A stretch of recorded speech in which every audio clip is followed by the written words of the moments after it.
some clients won't want to go through insurance because to get mental health services through insurance, the therapist has to tell the insurance what your diagnosis is. And so you don't get as much confidentiality that way. And sometimes you might see your insurance premiums go up if you have a mental health diagnosis. Wow.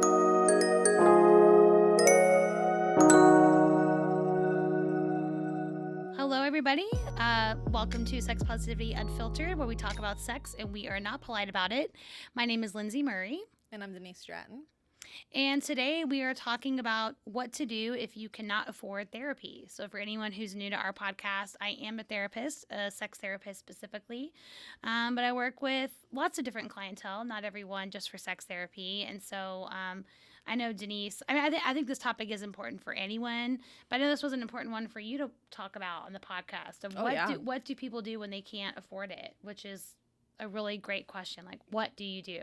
Yeah, one of the criticisms that I was surprised at, but now I'm starting to see apparent doing this podcast is that the sex positive movement and therapy in general is more for middle-aged white women, is what the criticism is, right? Mm-hmm. And the more I get into these topics, the more I'm realizing that might be the reason that might be is because it is expensive. Mm-hmm. It is something that is more of a luxury for people who can't afford it, who, as long as you're not appointed therapy, but who can't afford it and who are able to set aside that money weekly, monthly, whatever it is.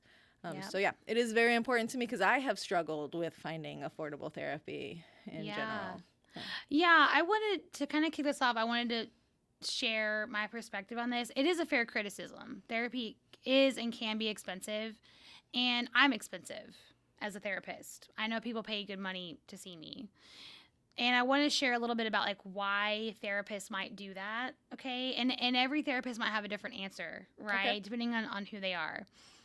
To me, the issue is the system. It's insurance, okay? Insurance reimburses pretty low for therapists. So therapists who do take insurance, the rate they get, to me, is not comparable of like the work that they provide. How does that work? So basically you just tell the insurance company that you saw this client, or? Yeah, how it works is like if you're on an insurance panel, like let's say I was on Blue Cross Blue Shield, which for anyone listening, I'm not on any insurance panels. I'm cash pay only. But let's say I was on Blue Cross Blue Shield. The client who would come to see me would have insurance. I would get their insurance information because I would be responsible for the insurance billing. Like I would bill to the insurance company and they would reimburse me for my time. And so the insurance company has reimbursement rates that they pay the therapist depending on what the service is and where you live. So like there might be a different reimbursement rate for individual therapy as opposed to like couples therapy. Okay. A lot of insurances don't even cover couples therapy. So me as a couples therapist, that route is not really great for me, right? Interesting. Okay. Because when someone goes through insurance, for me to get paid, my notes have to be like a certain way, done at a certain time, which I have no issue with like notes being done on time. Like they should be done on time anyways, right? But you have to put a diagnostic code. But when you have a couple, only one person is the client.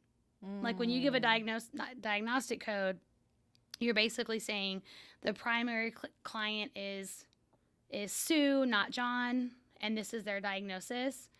Not really a diagnosis of like the couple, because there's no way to really do that, right? Okay. So you have like the primary client. So then you submit their diagnoses and what kind of service you're providing to them. Service meaning like, are you doing hour-long sessions? Are you doing hour-and-a-half sessions? Are you seeing them once a week? Is it individual therapy? Is it family therapy? Is it like therapy for children? Like there's different codes and there's different diagnostic codes. So you fill all that in and then the insurance company reimburses you. The hard part about being on insurance panels is that a lot of them, again, do not pay enough. So there's a lot of therapists that are on panels, and there's some amazing therapists on insurance panels. Like I hope when I'm talking about this that no one takes this as like, you're better if you're cash pay. I do not believe that. But if you're getting paid lower, you have to see more clients to make enough money for whatever you need to survive, to run your business, right? I know there are some therapists that are on insurance panels. They might see like 35 to 40 clients a week. To me, that is way too much because let's say you have an 8-hour workday, okay, which most of us do, 8-9 hour workday. If I have an 8-hour workday where every single hour is with a new client, the mental energy of that I bet. is like 3 days of work. Wow. Right? Because you have to be present. You're assessing for severe mental illness. You're assessing for suicidality, stress management, relationship stress. Are they in an abusive environment? And depending on who you're working with, there's so much going on in the room with every client, and you have to be totally present every minute that you're with them. So if you have like 8 in a day and you do that 5 days a week, to me, that's like the perfect recipe for burnout. So like for me, taking cash pay, I do charge more, but I'm also working outside of the session, which therapists on insurance panels are too. They're doing research, they're getting trainings, they're going to consult groups, they're doing their notes, they're doing the insurance billing. Wow. All of that is probably like an extra 20 hours a week, right? So why would a therapist decide to do the it seems like that's way more of a hassle. Is it just to I guess provide to more Yeah, bigger base? I think it, and I also think it's like a morality and empathy thing. Like clients have more access to therapy if they have insurance. Okay. Like someone who can't afford therapy but they can pay the $25 copay, let's say, to insurance. Gotcha.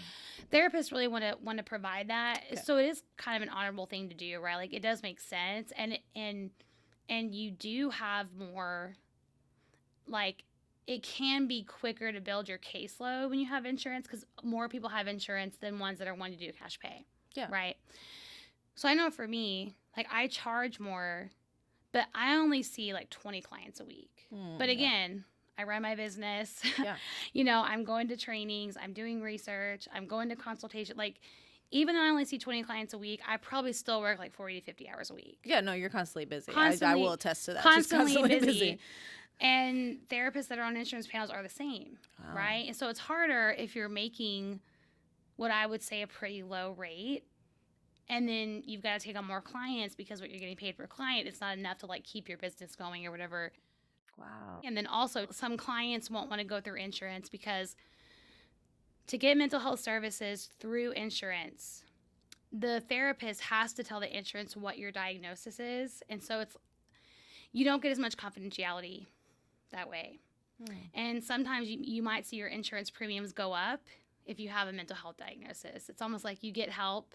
Let's say you have like bipolar disorder and your insurance finds out about that and they know that you're going to need like medication management and you're going to need mental health. They can increase your premium. Wow. So you end up like paying more anyways. And so sometimes when you have that confidentiality, you kind of like, you might pay more for therapy, but you eliminate that risk. Wow. Yeah. Man. Medical system. Okay. Yeah. So the whole system. And the last thing I'll say is insurance companies can also do what they call clawbacks to the therapist. So let's say I'm with Blue Cross Blue Shield and they've paid me $1,000 for some client I've been seeing for all. They pay me $1,000 to cover all these services. If they find any issue with the documentation, the diagnosis, they're not happy with something, the clawback is them coming back and saying, you don't have to give us that money back because you didn't provide the service that we thought was like adequate service, right? So it kind of goes to treatment plans too. Like with insurance, your treatment plan with the client has to be like insurance driven. Like if insurance thinks, hey, we'll cover, this rate, or we'll give the client, 5 free sessions. So you need to be doing things that are going to make progress in 5 sessions. That's the treatment plan. It's driven by the insurance. That might not really be what the client needs. Yeah. Okay. So I have a lot more, me being like cash pay, I have a lot more flexibility, I feel like, to meet the client where they really are. And I don't have to do any kind of treatment plan that's based on like insurance standards. Yeah, that sounds like a lot of red tape. And it's also a lot of work to do the insurance claims. Like for me being cash pay, people put their credit card on file for me. It goes through. That's it. There's no more work there for me. To deal with all these different insurance panels, you're having to file each individual claim, wait on the reimbursement, so it's like a hassle. So, wow. Okay. and the clawback thing is That's crazy. Terrifying to me Yeah. because especially therapists who are running their own business. It's not just your personal income. It's like your office space fee and your portal fee. And like there's things that you pay for to keep a business running. And then if insurance does a clawback, it's like, well, fuck. Like, what am I going to do now? Okay. Yeah. So I thought I would share all of that because it's twofold. The criticism is, yeah, therapy is too expensive. People don't have access to it. I wouldn't necessarily blame therapists. I would for sure blame the insurance system because to me, if insurance paid fairly, I would be all about it. I'd be on the insurance panels. Okay. I would. Yeah. I'm not in this to take people's money. I would love to have a system where anyone could have access, and especially if you have insurance and you can use it. If the therapist got paid fairly, I think more therapists would be on the panels. That makes sense. Mm-hmm. Yeah. Wow. I didn't. I've never gotten a little take into insurance like that. Now I can see. And I feel like this is kind of what doctors also complain about when it comes to like the insurance companies and pharmaceuticals and things like that. Interesting. Okay. Yeah, I thought I would Okay. give you a little like insight there. Yeah. Yeah. Because, I mean, that criticism that therapy, it is expensive. It is an expensive thing. And it's unfortunate that it's expensive because I think it can help a lot of people, especially in the poverty section, because I feel like those are the people that need it the most. Yeah. But at the same time, when just from an outsider perspective, I look at all the work you do and all the heavy education that you had to go through Yeah. and all of those things. Like I never saw as your charges. I didn't see them to be too high. Yeah, I think my fee is right on par with other people who have the same specialty as me. But to give you some perspective, because it is a lot of education. And it's a lot of post-grad training. I mean, like, my post-grad training, it was, like, to get my bachelor's and then my master's degree, and then all the training I've done after school. I don't know if I could even add up how much that is. It's a lot of money to get here, right? And I'm very privileged to have been able to go through all that education. I used to be a provider on BetterHelp, which I'm sure you've heard of. Oh, BetterHelp. yeah. I think everyone's probably heard of BetterHelp. Yeah. They would pay me $25 a session. Wow. So you're having to do like pretty much one an hour. They would send out emails like, I had gotten off the platform. There's a lot of issues with that platform, to be honest. On the therapist side of things. Okay. And again, there's probably some amazing, I was on BetterHelp. I think I'm pretty amazing, right, at what I do. It doesn't mean that providers on there are bad. There's a lot of great ones on there. The platform is problematic in how they treat their therapists. No, I could see that. They pay them really low. And there used to be this issue when I was on the platform. Like, they dump clients on you. Like, I signed up and it was like, day one, here's 25 new clients. Wow. 25 new clients, holy shit. That's way too much because you're starting new with 25 new people and you're like scrambling. Like, when am I even going to find time to do all this? Way too much. And then I would turn off my availability because I'm like, I don't need any more. This is good because I was still working a full-time job. I was just doing BetterHelp in the evening. This was when I was back at the college. So it was just in the evenings. I was like, whoa. I would turn off my availability and they wouldn't officially turn it off until like 3 days later. Oh, so in those 3 days, new client, new client, new client, new client, new client. It would just add up and add up and add up. And I would get so many notifications and emails and I was so overwhelmed and they pay you really low. And then so I got off the platform. And then I would get emails like, it's almost like they find directories of therapists and they just mass email and they're like, hey, do you want to make $100,000 a year? Like, join BetterHelp. And I'm like, $100,000 a year, making $25 per session? Like, I would have to kill myself. Yeah, working. 90-hour weeks. Yes. And I was like, you don't want clinicians burning themselves out that way because imagine if you were seeing like 50 clients a week. How good of care are you really providing? Oh, yeah. At that point, you're not. There's no way that you could be. For me personally, that 20 to 25 range, that is the most. Because if I go beyond that, I can feel myself barely showing up, and I think clients deserve better than that. Oh, of course, especially if they're paying, their hard-earned money for help. They're seeking help. Absolutely. Yeah, man, not to make this like a shit on BetterHelp episode, but I mean, but we can do that. But actually, a little bit of my back history for the listeners there is I'm new to therapy. Actually, it's very new thing. I always grew up with that almost that toxic thought of, no, therapy is just something that rich white people made up. And, they want you to spend money talking to somebody. You got, you have plenty of people that you could talk to. Why are you going to pay someone to talk to them, right? So that's how I always grew up my entire life, just thinking of, it's a rich white people thing. I don't know if you listeners feel the same at home or if you've grown up with that same ideologic. Same. Yeah. Okay. Same. Okay. Seriously. I mean, that's kind of how it is on TV. Yeah. I mean, in a TV show, it's stigmatized if totally. Someone's in therapy, very much so. I think we're just now getting to the part where therapy is looked at as, that's a healthy thing that they're doing, right? Or maybe it's just my old age that I see that now. But I was never someone who thought about therapy or wanted to go to therapy. And then I decided to get married, and I got an insane amount of stress. Insane. Stupid. Like crazy. Guys, if you're about to get married, you have my empathy. Good luck. There's just a lot of stress.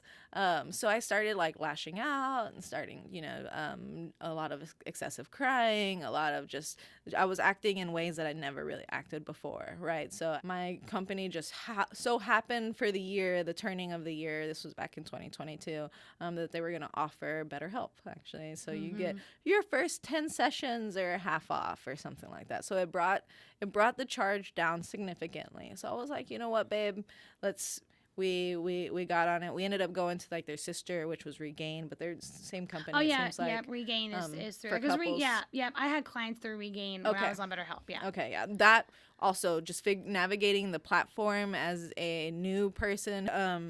It wasn't user friendly. Let's just say that their platform is not very user friendly as they claim. And then I felt the first therapist I reached out to, I could feel like her disdain for, I guess, maybe a new client, or like you could tell that she didn't really want anything new, and she didn't want to work schedule wise. So at that point right there, I was about to be done. I was about no go. Obviously this is not for me. The signs are saying it. The universe is telling me I'm not meant to be in therapy. Exactly. So I almost gave up, but then I reached out one more time, and it ended up being such a positive experience. He was one of the best. He did so much for my relationship with me and Sam. Like, he really helped us out. He really helped me learn how to deal with the stress. He gave me perspective. He taught me a lot of things. So I look back at that experience and I see it as invaluable. It was I needed it. I very much needed it.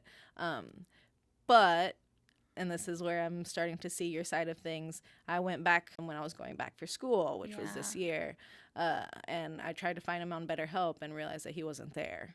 Yeah. And so I was like, so I went through the change again, and it does seem like that the therapists don't want to be on that platform. It seems like it's a hassle more. It is such a hassle. And I even think of that first therapist that you found and her being kind of like having some disdain. And, that really sucks. That should not be the client experience. Like, it does turn people away. It almost did, yeah.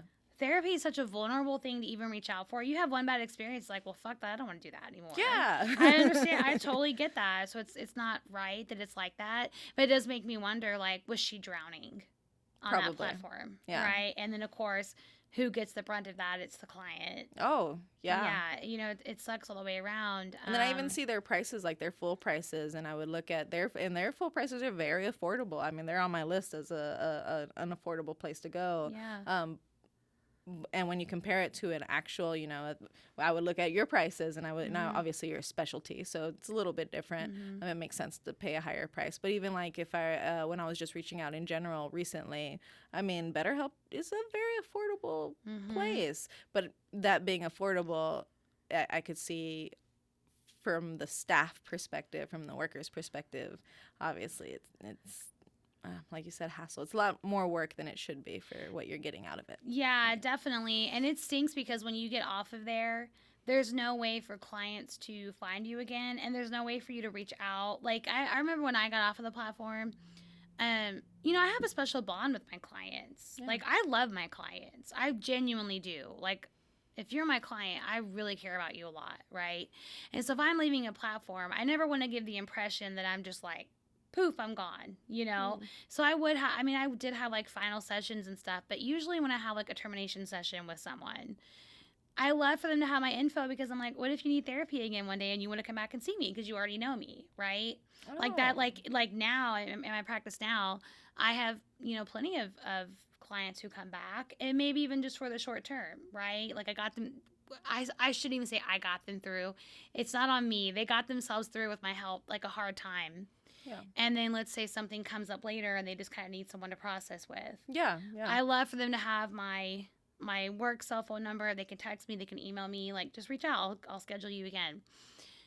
I felt the same way about my BetterHelp clients. Like I had, let them know like, hey, I'm getting off the platform, but I'm going to go and start my own practice and stuff like that. But none of your like personal info is on there and none of theirs is on there either. The only way to message is through the app. Mm-hmm. And you also, as a therapist, you can't get any of your notes. Oh, which to me feels really unethical. Like the notes like belong to them. That does feel and unethical. I'm like, but I wrote the notes. And I've actually had, strange enough, like I've had clients that I had through BetterHelp, like find a different therapist. Like maybe they moved, and so a therapist from like Austin or El Paso or somewhere reaches out to me and they're like, hey, I have a release sign. Can I get your notes or like review the case because now I'm starting to see this person. And I can't give them anything because it's on BetterHelp. I don't even have it. And so I'm like, sorry, can't give you anything. Yeah. So it's even like the ethics of it are like really weird. Okay. So yeah, I'm really curious because I have a couple of things that I looked up. If you can't afford therapy, what are other ways? So I took that and made a tiny little list. But I am curious on what you think are good resources or maybe even just good tactics. Yeah, I have my little list here. So yeah. Okay. Do you want to go on yours first, or do you want me to go on mine first? We can go on mine first. That way we can end with the expert. All right. So if you can't afford therapy, I have pretty much 6 bullet points on here. Is basically you obviously just first step, check your insurance, because a lot of people, if they do have insurance through their job or the employer or military or whatever, a lot of times medical insurance does cover it. This job that I just now have is the first job I've ever had where it did cover even just a portion of therapy. I've never had that before, but I do know other jobs do cover it. Yeah. And then I do know that, and I'm actually I would like your opinion. It said that group therapy, some therapists offer group therapy, and it's a more affordable option. Yeah, group therapy is more affordable because a lot of therapists will charge less because like in the 1 hour, 1.5 hours of the group therapy session, you'll have like 8 people. Right. Within that time. I think like 8 to 10 people is kind of like the max that you want for group therapy. Like you don't want to have too many people. But you don't really need to charge each person your normal fee because you're not giving them one-to-one service. That makes sense. Right? They're going to pay a lot less because they're in a support group. Okay. So they have a voice, but they're also there to like listen and like relate to other people's experience and kind of like learn skills in the group setting as opposed to one-on-one service. So group. Oh wow. So whenever I heard group therapy, I just automatically assumed it was more like lecturing, like it was one therapy, like a classroom almost. The therapist actually is not going to talk very much in group therapy. They're kind of like a moderator. Like they'll help get the ball rolling if they need to, and they'll chime in when they feel it's appropriate. But they really want the group to talk. Have you ever done group therapy? I have offered. I have never offered it like through my practice. It's something I've done maybe like a handful of times. So I'm definitely no expert on group therapy, but when I was like getting experience, I had helped like facilitate group therapy. Okay. And yeah, you really just want to empower the group to talk and process, and then the therapist kind of chimes in when they feel they need to. Okay, so then I do have support groups on here for anyone who, the support groups a lot of times support groups are free. Where you just go in and so I'm curious the difference is group therapy like where you have a set group, like these 8 individuals see each other each week and it's just these 8 individuals and it doesn't ever change, or is it more like a support group type where just come if you can? See, support group is typically more come as you want. It's open, right? Like if we've got enough seats. I think a more like structured group therapy is going to be the same group through the whole time of the therapy. Like the group therapy, it might be like we're going to do 8 sessions of group therapy and it's going to be the same group every time. And you have to sign up in time and you like pay the fee in time. It's a more intimate setting, I think. Support is also intimate too. But group is maybe more structured, if that makes sense. And whenever therapists facilitating a group therapy, are they handpicking clients for the group to make like a better group, or is it really just whoever wants help and is willing to pay the fee, I guess? Yeah, they're not really handpicking, but it depends on what the group is for. I mean, it's what the answer I'm going to give maybe doesn't always apply, but like to my understanding, they're not really handpicking, but they might assess, right? Like if it, let's say it's like a group therapy for domestic violence survivors, right? The therapist might assess, like, just to make sure everyone is appropriate for a group. And someone who's not appropriate might be someone that has, like, substance use disorder. Like, if they're always high or they're always drinking or they show up to group, if there's, like, a high risk, they're going to show up to group that way. Got it. They might not want to, or if they assess that the group would be like very re-traumatizing for the person, like maybe they're not at a level to process with other people. It's not like a rejection of like, no, you can't come to our group, but it's more like if there would be any harm created by you coming to the group, maybe like do this other thing first. Gotcha. So qualifications is more like and just to make sure that like the group is as safe as possible. Got it. Would be what they're assessing for. Oh, I like that. I've seen group therapy in like the media, and I never really understood what it was until just now. That's awesome. Okay, all right. So yeah, that was apparently group therapy is a little bit more affordable. Support groups tend to be free, so I mean that's also an option. Also, for you college kids out there, which is something I recently found out, is that your college and a lot of colleges and university provide therapy and counseling, which I wasn't. Same thing with military. You know, a lot of these things are just provided for you that you might not realize that you have that ability to do. Yep. And then if none of those work, I mean, you also have, even though we just kind of shit on it, but you also have online therapy sites. So yeah, you have BetterHelp, Regain, Talkspace. One that was really highly rated was onlinetherapy.com, which I've never heard of before. I never heard of that either. Yeah, I saw like 3 websites it might be new, that recommended it. So yeah, online therapy is definitely affordable because like I said, I would look at BetterHelp website and I would look at what they were charging me, and they were, if I remember correctly, it was on a monthly basis. So and there is a website called OpenPath that is sliding scale, and OpenPath also puts a cap on how much you can charge a client. OpenPath is for people who don't have insurance. It's based on your income, and then they cap it. I'm totally making up this number, but let's say the cap is like $60 a session. Oh wow, okay. So if you make the max on their sliding scale, you're going to pay $60 a session. It could be like 20, right? Okay. So I like to share that one because that one's a pretty good resource. Yeah, actually, sliding scale was a new term that I came up while looking this up that I didn't realize. And I guess there's certain therapists who also offer sliding scale rates. So it depends on your income. Yeah. Yeah. Okay. Yep. Okay. Which, yeah, that's actually pretty cool. And then the last one I have as far as like another source is basically there's a crisis text line where if you really you're in a crisis and you really need help, then there's this text line that I will put in the description, and yeah, you can text it. It's free, and it's if you really need help right now. So okay, yeah, those were mine. So yeah, I'm very curious to see what my first 2 are like kind of similar because I wanted to give a list of like other resources, but also things that you can just do on your own too. Yes. Because there is just a lack of resources. Like if we're being totally honest, there is a lack of resources and there's a lack of access.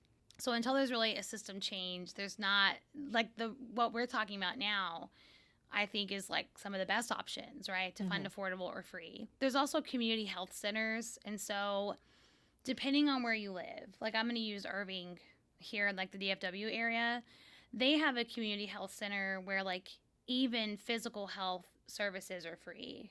If you are like low income or don't have an income or don't have insurance and you're like under the poverty level, they'll provide services for free. And I want to say they have mental health as like part of that. But not every community has that, right? Like, Yeah. it just Yeah, depends of on where you course. live. Yeah. Wow. So aside from things like that, I do recommend using some of the apps like Calm or Headspace, Sandvelo or Shine. I'll put links to all of those. I've heard of Headspace. Yeah, a lot of that. Some of them are like meditation or mindfulness apps. Okay. Some of the apps are. You can find an app that works for you. That's the thing.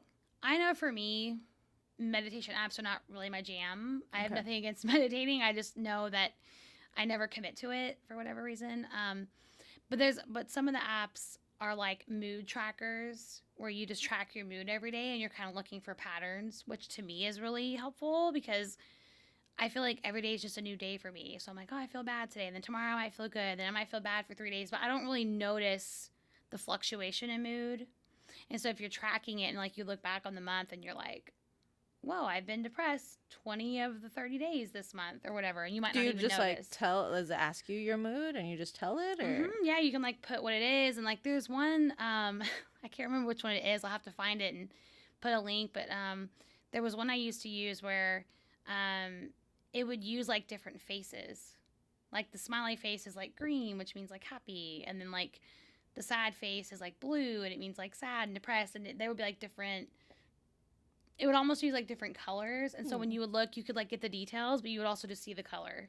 Interesting. So if you look and it's all blue, you're like, I've been kind of depressed this month. Aw. Like, what's going on? Or if it's all green, it's like, I've been happy this month, right? So there's those. And then there's also apps that might give you almost like worksheets, right? Like information that you fill in to like work on different perspectives. Like maybe that's a way that you can work on your mental health like on your own. It's almost like self-help books, right? I know it's not the same as therapy, but if there's a free app that's gonna help give you a different perspective and help you break down what's really bothering you and then give you tips of like what to do about it or what you can do, I mean, those are pretty helpful. No, apps. I think not. Okay, so maybe it'd be really good for the listener to just break down what is therapy. Like, what do you do, Lindsay? Like, why would someone come to you? I think therapy, to be quite honest, the very simple answer is you're really going to challenge your belief system. Okay. And whatever that belief system is unique to every person. So the process is going to be different. But for example, if I'm working with someone who's really depressed, there's a part of it that maybe is out of their control because we live in a society that is like really hard to live in, okay? And so when someone is dealing with like oppression and racism and poverty and like there's certain things where I'm like, of course you're fucking depressed because how could you not be, Yeah. right, in this world? But if there's any belief system that makes them feel bad about themselves, makes them feel bad about other people, if their belief system causes them to make decisions that harm their life and harm other people, harm their relationships, like I think at the core, there's the way that we think matters a lot in what we do. Okay. And what happens to us. And so it's kind of like challenging that, right? And another thing about therapy too that I think a really good therapist would recognize is that the therapists themselves can never create change for you. Like, it's not my job to have someone come in and they're like, hey, Lindsay, should I move for work or should I go to school? Like, it's not my decision. It's a very like general example. Okay. But yeah. you'll have clients who like want you to give advice. Like, Yeah, of course. I'm not going to tell you what to do with your life, but I will give you perspective. Okay. If I think you're about to make a really harmful decision, I will challenge that. Like, how do you think that's going to work out for you? Okay. Yeah, because I think a lot of people have, and this is my, or at least my thought process whenever I would think about therapy and what it was going to happen in my session is I thought that I was going to, I mean, it was virtual, but in my head, I'm thinking that I'm going to splay on a couch There's going to be someone in the corner with their little notepad, right? And then the entire time is just going to be me talking and them just asking me, well, how do you feel about that? Right? So those are literally just the 4 points that I would think of. But what surprised me so much and why I think now therapy is so valuable is that when I went into it, when I came out, I had so much more knowledge Yeah. and like strategies on like what things that I could do if I started feeling this type of way. Because Or therapy also is education. I should have included that when I said my original answer, like challenging belief systems. It also is education. I learned it was very much the therapist educated me. Yeah, and I think a really good therapist is going to do that because they're trying to empower you. They're trying to tell you, these are the tools. This is the information. Here's a different perspective. Here's what you can do when you're having a panic attack. Here's what you can do, right? Go out and try these things. Yes. See if they work for you. Yes. We'll process together if they, right? And so the goal is to empower you to get better at these things on your own, right? Yes. It's not need a therapist forever.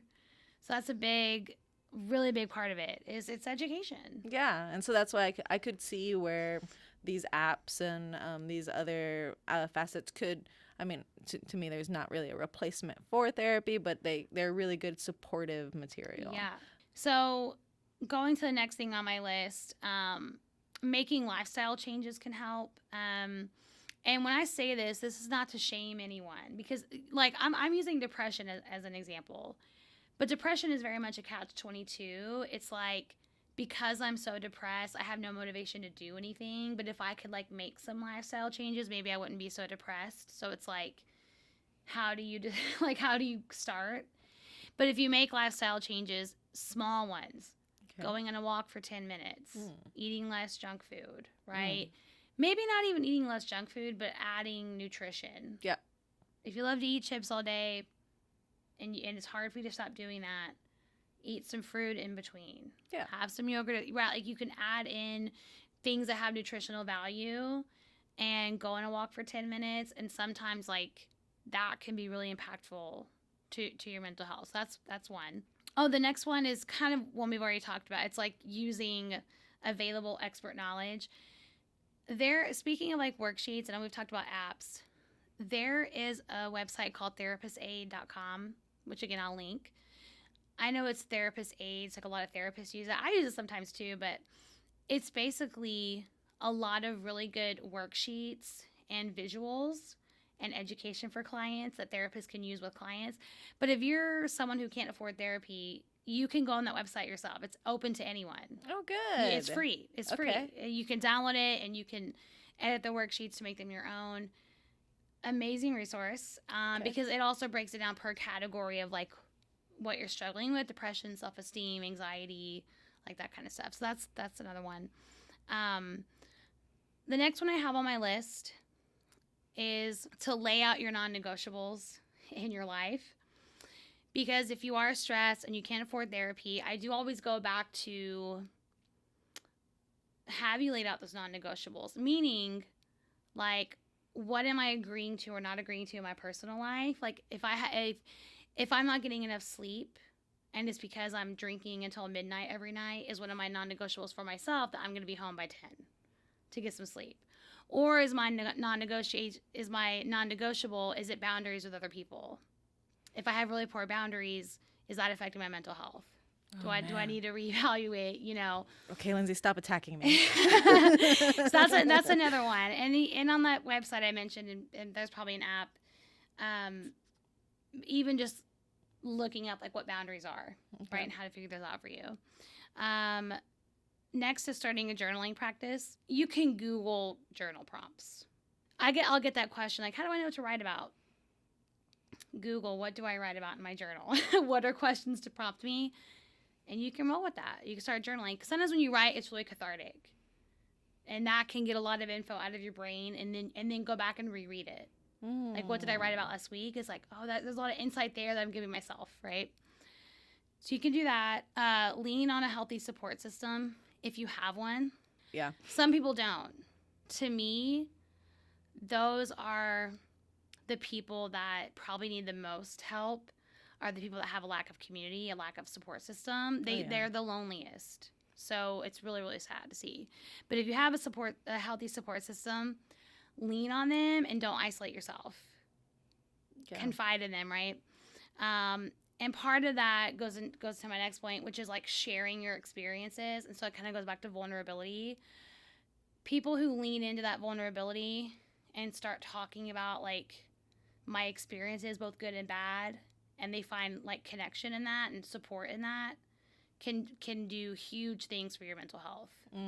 Yeah. Because you don't feel so alone in it. Yeah.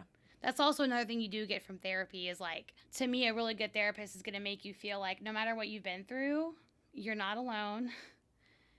You're not the only person who's been through this, and you're not the only person who feels this way. Like, it's very normal to feel this way. Oh, okay. And so that can feel very like comforting. And the last one I have is just practicing self-compassion. Have you and I talked about self-compassion before? I don't think so. Yeah, this is another article I'm going to link. But I do this a lot with my clients, but you can read up on this on your own. Dr. Kristen Neff, she's done a lot of research on self-compassion, and like I said, I'll link an article that she's written on like what she's found out about self-compassion, how beneficial it can be.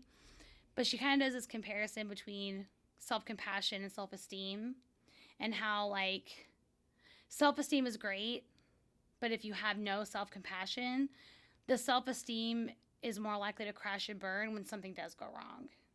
Like I'm really good at my job, and so my self-esteem is high.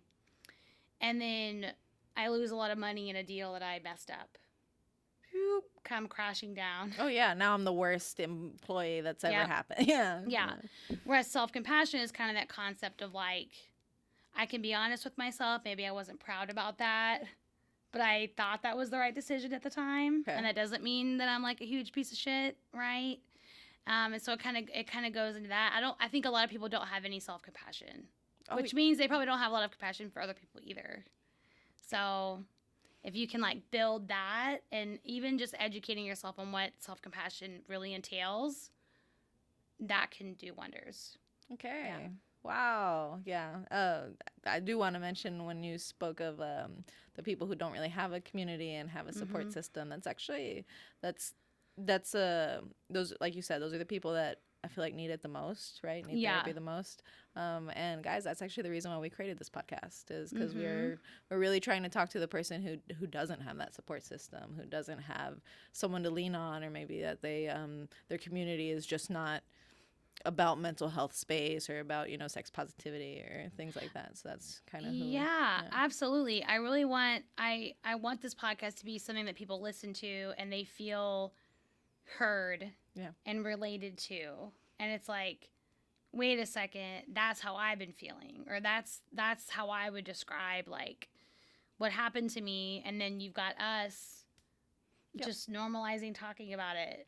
Yes. So it's so maybe even listening to some podcasts could be a good a good thing to do if you don't have therapy, because there's a lot of great podcasts out there about psychology and mental health and relationships, and like us talking about sex. There's a lot of really good things to listen to, even if it's just from an educational standpoint. Like, knowledge is power. You can feel really empowered, and you can feel better about yourself if you get the education that you need. So that's what it seems like all your tips are, is basically like figuring out however to learn more about this topic in a medium that works for you, right? Yes. Whether it's an app, it's maybe a tempo podcast, you're looking at articles, you're looking at worksheets, whatever medium makes you learn better, it breaks down to you should try to maybe educate yourself a little bit on mindfulness and all the nice topics, which I think is awesome. That's badass. Guys, listen to more. Actually, before we close this out, I do want to know from the expert, in your past experience, what have been some of your favorite books or podcasts, or even, I don't know, documentaries or things that really helped you just come in your journey of mental health education? The two that come to mind. Okay. Number one book I'll recommend, and this is related to sex, especially female sexuality, but I would recommend men read this book as well. But it's called Come As You Are by Dr. Emily Nagoski.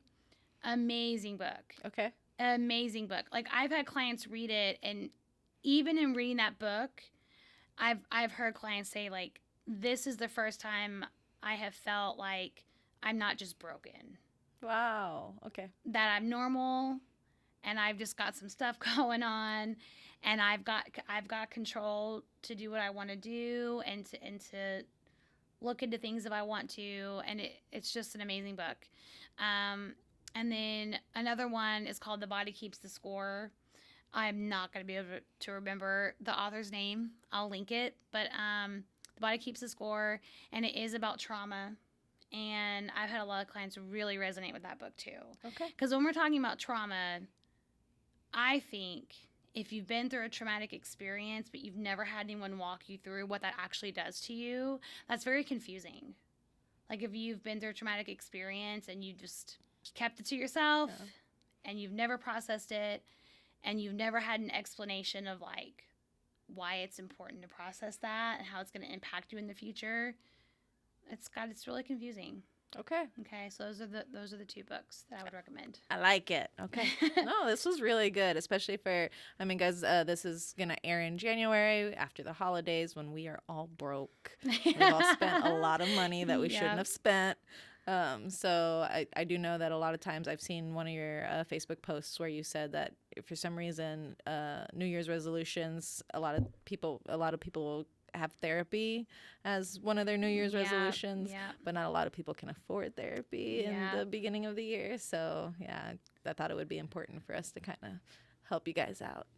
Absolutely. Glad we could share. And hey, for everyone listening, please like and subscribe and continue to let us know what you want to hear. Yeah. I mean, we love researching topics that the requests that we get from our listeners. We want to keep those coming and provide the content that you all are looking for. So yeah, like, subscribe, comment. Yeah, actually, reach out to us. And let's start like kind of a community forum going, guys. So if you're seeing this, if you can leave a comment on what book, text, article, author, podcast, TV show, documentary, whatever medium helped you on your mental health journey, if you could throw that in the comments, so that way other people, when they're looking up this video, they can go into the comment section and see other resources as well. That's a really good idea. I would love to hear what works for other people. We can just keep adding to that list. Yeah, that'd be great.